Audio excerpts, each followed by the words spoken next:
Donc, qu'est-ce que c'est que le produit scalaire? Alors, on va prendre deux vecteurs, U et V.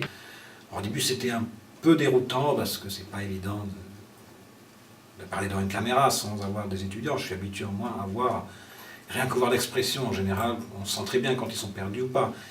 Et on découvre très vite que par contre, ça se passe très très bien. Ils sont vraiment plus à l'aise que nous en général. Et quelque part, ils se sentent plus à l'aise aussi pour parler. Et puis c'est un cours très interactif, il y a aussi d'autres possibilités très intéressantes. Je pense par exemple au fait de pouvoir revoir un cours.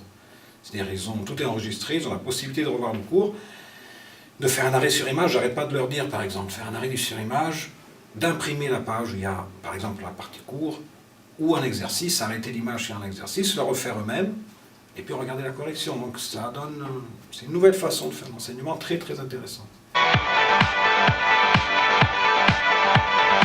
On a un peu de tout. Alors moi, personnellement, je suis prof, je ne les connais pas tous. Il y a un côté aussi d'anonymat qui est important. Je les invite souvent en début de cours à se présenter. Bonsoir Sophie. Je pense qu'il y a les étudiants classiques de cours particuliers. Je pense toute une catégorie de personnes qui n'avaient pas vraiment accès avant, qui peuvent se connecter maintenant, et ça c'est très intéressant pour eux. Bon, j'ai l'habitude de cours particuliers, il faut vraiment les pousser un peu, mais on a moins le fait que peut-être ils ne me voient pas, ils se sentent plus à l'aise. Donc du coup, ils posent énormément de questions, et je pense que l'élève timide est plus à l'aise. Il est chez lui, je ne peux pas contrôler ce qu'ils font chez eux, évidemment. Je ne suis pas là pour ça, je pense déjà.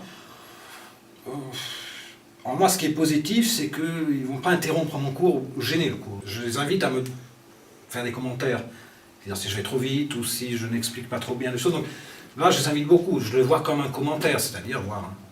Je suis prêt, je dis très souvent qu'il faut qu'ils n'hésitent pas, que je ne suis pas le professeur dur au tableau. Vous pouvez m'envoyer un petit message. Bonsoir Jérémy, aucun problème pour le retard. Pour l'instant, on ne pense pas à ce projet comme un remplacement, même si c'est quelque chose, j'en parlais avec des collègues à l'université, beaucoup d'entre eux disaient que le gouvernement lui-même devrait commencer à envisager ce genre de support.